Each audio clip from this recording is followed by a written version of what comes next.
Apa susah sangat nak beranak ni yang? Terang je lah. Teruslah keluar. Mama kan tak kerti nak teran. Kita kan first baby. Tak pandai nak teran. Okay. Lepas tu dia marah pula aku kat hospital tu. Dia kata, apa yang susah sangat nak beranak? Dia kata, terang je. Bukan susah pun. Kangkang dia teran. Dia kata, ya Allah, suka-suka je dia mulut dia. Betul kan? Apa? Dia memang suka baby girl. Jadi, bila dia tahu baby tu baby boy, dia tanya doktor, betul ke doktor boy? Betul ke doktor boy? Betul ke doktor? 10 kali tanya doktor, saya nak girl, dia kata. Ni boy. Betul, doktor kata tak apalah, encik, dia kata laki perempuan sama betul sihat. Ya ke, saya baru membayang-bayangkan saya nak pakai anak saya gown, nak pakai anak saya cekak, ikat rambut rambah kan. Ya kau. Dia cakap macam tu dengan doktor. Ini bini tengah macam mana ni korang? Aku tengah mengandung ni. Dia banyak pula komplain nak anak perempuan lah. Kau faham tak? Dia boleh kata dengan doktor, saya nak perempuan doktor. Okay, lepas tu Mama macam tak apalah. Melalui lah pengalaman bersalin tu, mengandung. Ya, lepas tu melahirkan anak. Mama melahirkan anak korang. Dia duduk kat sebelah. Okay, dia tak faham tu korang, papan korang. Dia muda sangat. So, dia macam bunda marah. Syukri, kau ingat senang kau nak beranak? Kau tak tahu sakit. Dia kata bunda mengamuk dengan dia kata. Maksud korang, aku tengah sakit dalam bilik. Aku tengah dalam labor room. Dah bergaduh pula nak beranak. Syukri, kau nak beranak senang Syukri. Kau cakap senang. Kau tak tahu sakit ni dah ni. Bunda lah dah gosok belakang. Mama kan sakit pinggang kan. Gosok-gosok. Papa dia buat tak tahu je. Dia tak faham tu korang. Dia memang tak match it. Masa first baby tu dia memang tak match it. Dia 20 tahun. Okay.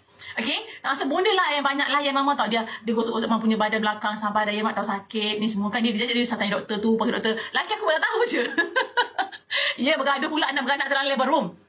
Bergaduh nak beranak dalam labor room. Ya, seorang suka kata apa sangat beranak. Teran je lah. Ya, seorang lagi, Syukri kau tak faham. Syukri sakit, Syukri. Ya, kita tak pernah teran korang. Sebab Mama sakit terlalu lama. Bila sakit terlalu lama, tak buka-buka. Bukanya 2 cm, dah berjam-jam.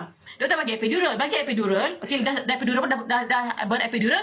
Tak sakit pula. Dah tak kerti nak mengenakan. Jadi itulah masalah dia.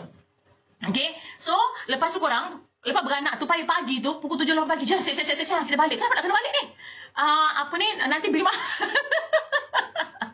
Aku tak boleh lah kalau ingat perangai dia. Dia kata nanti bil hospital mahal.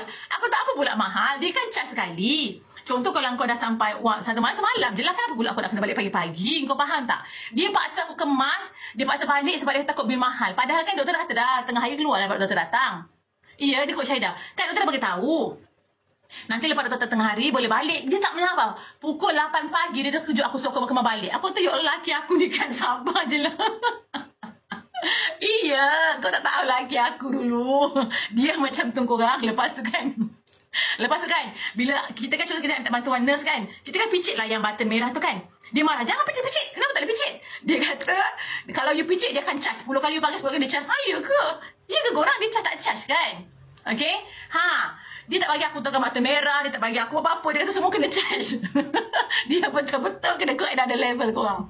Dia tak charge kan? Dia kata jangan tekan. Kalau tekan banyak. Aku dulu bodoh. Tak pandai. Dia kata tak pandai. Mama tak pernah masuk hospital. Mama pula memang tak pernah sungguh hidup. Tak pernah masuk hospital. Beranak tu first time masuk hospital. Lepas tu kan tak bagi aku tekan button merah. Dia kata nanti nurse charge. Lepas tu dia suruh aku pagi-pagi bangun tidur. Dia suruh aku balik. Dia nanti bil mahal. Padahal kan dia kan dah charge seharian kan. Memang package kalau beranak macam tu. Aku pun tak faham lah lagi aku tu. Sampai sekarang dia dah okey korang.